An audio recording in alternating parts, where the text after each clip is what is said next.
नमस्कार। एक बार फिर से आप सभी का हार्दिक स्वागत अभिनंदन टीएनसी के इस ऑनलाइन इंटरेक्शन सेशन में। और आज हमारे साथ है एक बहुत ही सुपर स्टार जिनका हम करने वाले हैं इंटरव्यू और बहुत सारी चीजें हम सीखने वाले हैं। तो सबसे पहले मैं इनके बारे में एक छोटा सा इंट्रोडक्शन देने वाला हूं।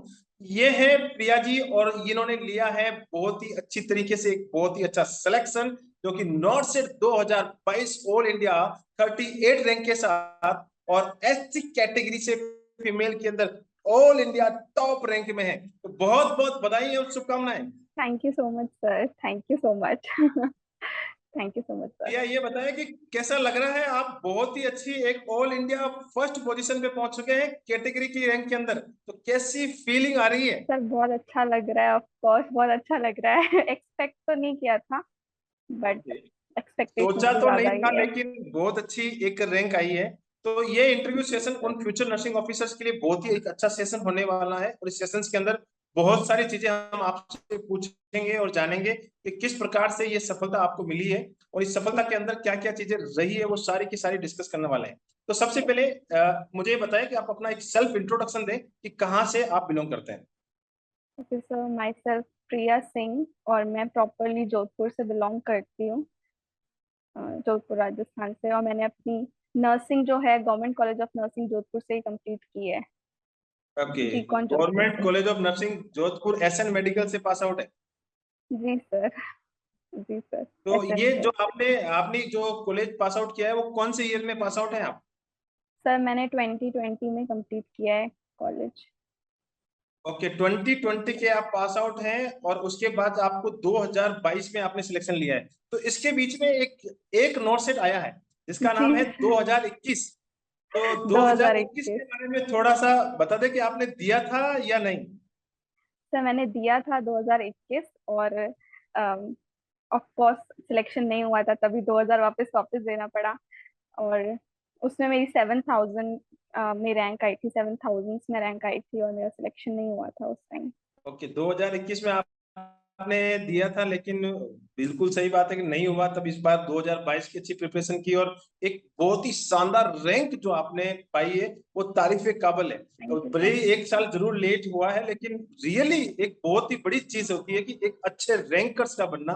तो थैंक यू इसके सर। पीछे जो मैं जानना चाहूंगा इस इंटरव्यू में, ये मैं सारे क्वेश्चन जरूर मैं बोल रहा हूँ लेकिन ये सारे क्वेश्चन बच्चों के क्वेश्चन है। तो इसके पीछे आप स्ट्रेटजी बताएं कि किस प्रकार से आपने ये सिलेक्शन लिया है, इसके पीछे स्ट्रेटजी क्या रही है? तो फर्स्ट ऑफ ऑल, जब सिलेक्शन नहीं होता है पहली बार, क्योंकि बाकी सबका 7 सालों का हो रहा था और मेरा नहीं हुआ था, तो अ, एक टाइम ऐसा होता है जब आप एकदम से खुद को ऐसा लगता है कि अ, शायद रुक जाएंगे। बट उस टाइम पे बिल्कुल भी रुकना नहीं होता। कंटिन्यू करते रहो, कंटिन्यू रखना है कोई भी चीज को, छोड़ना नहीं है। और कैसे किया, तो सर ऑफ कोर्स पूरी थ्योरी वापस से और सब कुछ पहले से बेहतर करने की कोशिश। ओके, तो ये बहुत ही अच्छी चीजें हैं। आपने पहले थ्योरी पढ़ रखी थी और उसके बाद आपने ये स्ट्रेटजी को यूज किया। तो जो टीएनसी के साथ आपका एक्सपीरियंस रहा है उसको भी थोड़ा सा शेयर करें। जी सर, एक्चुअली टीएनसी के बारे में मुझे मेरे क्लासमेट ने बताया था कि उनकी टेस्ट सीरीज बहुत अच्छी होती है, तो मैंने टीएनसी की जो थोड़ी टेस्ट सीरीज वॉइस ज्वाइन थोड़ी की। सी हाई रखें। जी सर, टीएनसी की टेस्ट सीरीज ज्वाइन की तो, और उसके पेपर्स एक फिक्स्ड शेड्यूल से आते हैं। मॉर्निंग एंड इवनिंग आपको देना है और आपके पास एक पूरा टाइम टेबल होता है कि इस दिन ये टेस्ट होगा, इस सब्जेक्ट का टेस्ट होगा और कंबाइंड टेस्ट होगा। तो उस अकॉर्डिंग अपनी प्रिपरेशन करते हैं और वो आपको करेक्ट पाथ पे लेके जाता है। बहुत सारे जैसे कि मेरा ये था कि मैं जब एक टेस्ट सीरीज लेना चाहती थी, तो मैं एक पहले से जो टेस्ट डाले हुए थे वो नहीं लेना चाहती थी, क्योंकि मैं अपने माइंड को एक्टिव रखना चाहती थी। तो मैं चाहती थी कि मेरे पास मेरा माइंड इंगेज रहे कि हाँ, मुझे कल ये टेस्ट देना है, मुझे आज शाम को ये टेस्ट देना है। और ऐसी टेस्ट सीरीज सिर्फ टीएनसी की ही है। और जब मैं पेपर कर रही थी, तो ऑफ कोर्स कोई भी स्टूडेंट यही सोच के जाएगा कि पेपर हार्ड होगा, शायद हमसे हो या ना हो, एक बार को होता है। लेकिन जैसे जैसे एक एक क्वेश्चन मैं करती जा रही थी, तो कॉन्फिडेंस बिल्डअप हो रहा था। ऐसा लग रहा था कि ये क्वेश्चन तो मैं बहुत बार देख चुकी हूँ टीएनसी की टेस्ट सीरीज में। एग्जैक्टली पूरा क्वेश्चन, सारे ऑप्शन सेम। और मुझे पता था कि ये रैशनल मैंने पढ़ा है, क्योंकि वो मेरा शायद मैंने कोई गलती की होगी इसमें, टीएनसी की ऐसा लगा था मैं टीएनसी का ही टेस्ट दे रही हूँ नॉर्सेट के एग्जाम बहुत में। अच्छी बात है, फाइनली आपने ये चीज बता दी कि आपको एग्जाम हॉल के अंदर भी यही फीलिंग आ रही थी कि टीएनसी का टेस्ट चल रहा है, बस टेस्ट दे के आना है। और वो चीजें मैंने आपको पहले भी बताई थी कि आपको स्ट्रेस नहीं लेना है, बस आप सिर्फ एंड सिर्फ टीएनसी का टेस्ट समझ के एग्जाम दे लें, अच्छी रैंक आने वाली है। चलो ये तो बहुत ही अच्छी बात है, आपको इस प्रकार से रोजाना आप एग्जाम देती थी और सारी चीजें। एक चीज और, मैं अमूमन बच्चों के क्वेश्चन है, ये बच्चों का एक क्वेश्चन और है कि कौन सी शिफ्ट के अंदर एग्जाम था? तो मेरा शिफ्ट 1 में एग्जाम था, जो कि काफी ओके, लेंदी थी। हूबहू क्वेश्चन मिले थे आपको? हूबहू क्वेश्चन थे सर, हूबहू ओके, क्वेश्चन थे। जब एग्जाम दे रहे थे तो आपको कहीं ऐसी एक बार फीलिंग आई कि यार ये क्वेश्चन तो मैं प्रैक्टिस तो नहीं कर रही हूँ एग्जाम की? हाँ सर, क्योंकि मैं बता रही हूँ ना कि टीएनसी में जब मैंने वो वही क्वेश्चंस देखे थे, ऑफ कोर्स कभी ना कभी तो गलत हुआ ही होगा, तो मैंने उसका पूरा रैशनल पढ़ने की कोशिश की, समझने की कोशिश की, ठीक है ये प्रायोरिटी होनी चाहिए। और जब मैंने वो क्वेश्चन नॉर्सेट में देखा, तो मुझे लगा ये क्वेश्चन तो मैं पहले से देखा हुआ है, मुझे क्वेश्चन पढ़ने की, ऐसा लगा क्वेश्चन पढ़ने की भी जरूरत नहीं है, ये ओके, मुझे पता पहले है, से एक ऑप्शंस क्वेश्चन भी से सेम जान थे। पहचान हो रखी थी, तो जान पहचान जरूरी है क्वेश्चनों से, और वो जान पहचान वहां पे नोट सेट में बहुत अच्छे से काम आई है। बहुत ही अच्छी बात है, बहुत ही जी मजा आया। और आपने ये जो नोट सेट फर्स्ट शिफ्ट के अंदर आपका पेपर था, और आपने एक नेक्स्ट क्वेश्चन और भी है, शिफ्ट 1 तो ठीक है, लेकिन कितने क्वेश्चन अटेम्प्ट किए थे वो जरूर बताएं। सर, मैंने 170 क्वेश्चंस अटेम्प्ट किए थे।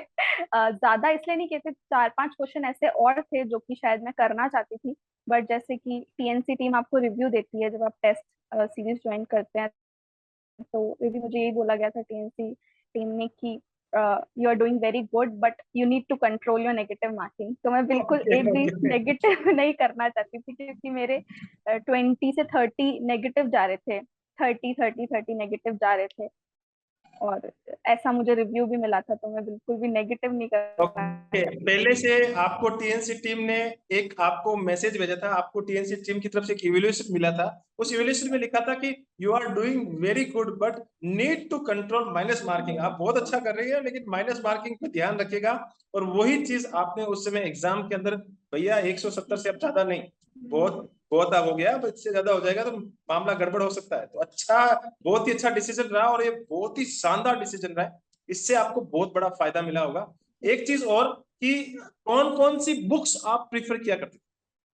सर, ऑफ कोर्स मैंने बहुत सारी बुक्स नहीं पढ़ी है, मैंने 20-20 घंटे पढ़ाई नहीं की है, मैंने शायद 10 घंटे भी पढ़ाई नहीं की होगी, 8 घंटे। पर जितने भी टाइम आप पढ़ते हो, आपको सिर्फ बुक खोल के रखनी नहीं होती है, जितना भी पढ़ो उतना आपको समझ में आना चाहिए, वही सबसे इम्पोर्टेंट है। मैंने सिर्फ जो मेरे नोट्स हैं स्टार्टिंग से लेकर अभी तक, कोई नोट्स चेंज भी नहीं किए हैं कि मैं एक और बुक में से सेम चीज के नोट्स पढ़ लूं। मेरे खुद के पर्सनल नोट्स और पीआर यादव थ्योरी और एमसीक्यू दोनों, जितनी बार मैंने रिवीजन किया है थ्योरी का, उतनी बार मैंने पीआर यादव के क्वेश्चंस किए हैं। जैसे मैंने 10 बार अगर रिवीजन किया है थ्योरी का, तो 10 बार पीआर के क्वेश्चंस किए हैं। इसके अलावा ओके, मैंने बिल्कुल सॉन्डर्स बिल्कुल, की सर की एबीसीडी वाली स्ट्रेटजी को आपने फॉलो किया, और बार बार रिवीजन वाली स्ट्रेटजी को आपने बिल्कुल अच्छे से फॉलो जी किया सर। है। आपने एक टेस्ट सीरीज का प्लान लिया था, उसके साथ और कोई टीएनसी से और कोई प्लान परचेज किया था? जी सर, मैंने वीडियो इमेज वाले टेस्ट सीरीज भी ली थी, और उसमें जो ओके, वीडियो रैशनल्स एमसीक्यू होते हैं वाला प्लान वो भी बहुत आपने हेल्पफुल प्लान होते हैं। परचेज किया, जिससे आपको अच्छे से रेशनल मिलते रहे और आपको बहुत बड़ा फायदा मिला। चलो ठीक है, बहुत ही अच्छी बात है, बहुत ही अच्छा इंस्ट्रक्शन रहा है। एक चीज और क्वेश्चन है मेरा, कि जो इस इंटरव्यू को देख रहे हैं, जितने भी व्यूअर हैं और जो इस इंटरव्यू को देख के आपसे बहुत ज्यादा सीखने वाले हैं, उनके लिए आपका क्या संदेश है? उनके लिए ऑफ कोर्स इस बार नॉट सेट में बहुत सारे मेरे जैसे स्टूडेंट्स होंगे, जो पिछली साल जैसे मैं सिलेक्ट नहीं हुई थी, वो इस बार सिलेक्ट नहीं हुए होंगे। उनके लिए ये कि बिल्कुल भी डिसहार्टन नहीं होना है, सबका टाइम आएगा, सबका टाइम आता है, बस कंटिन्यू प्रिपरेशन करते रहें। थ्योरी और कोई भी एक छोटा सा टॉपिक भी छोड़ना नहीं है। वो भी आपको, चाहे वो न्यूट्रिशन हो या बायोकेमिस्ट्री हो, कोई भी टॉपिक, छोटा सा भी टॉपिक नहीं छोड़ना है, सारा पढ़ना है। ओके, बहुत ही अच्छी बात है कि कोई क्योंकि भी सर छोटा सा टॉपिक छोड़ना नहीं है, और बाकी टीएनसी के साथ छोड़ना तो नहीं वैसे है। भी कोई टॉपिक छोड़ा भी नहीं जाता है। हर एक जी छोटा से सर। छोटा टॉपिक, मैथ, रीजनिंग, इमेज या रिसर्च तक के पेपर आपको सॉल्व करवाए जाते हैं, जिससे आपका जी सर। बहुत एक होता है ना कॉम्प्रिहेंसिव स्टडी, वो पेपर कहीं से भी आए, बहुत बार हार्ड भी आता है, बहुत बार इजी भी आता है, लेकिन पेपर कहीं से भी आए टीएनसी उसको देख लेती है कि हाँ भाई ठीक है।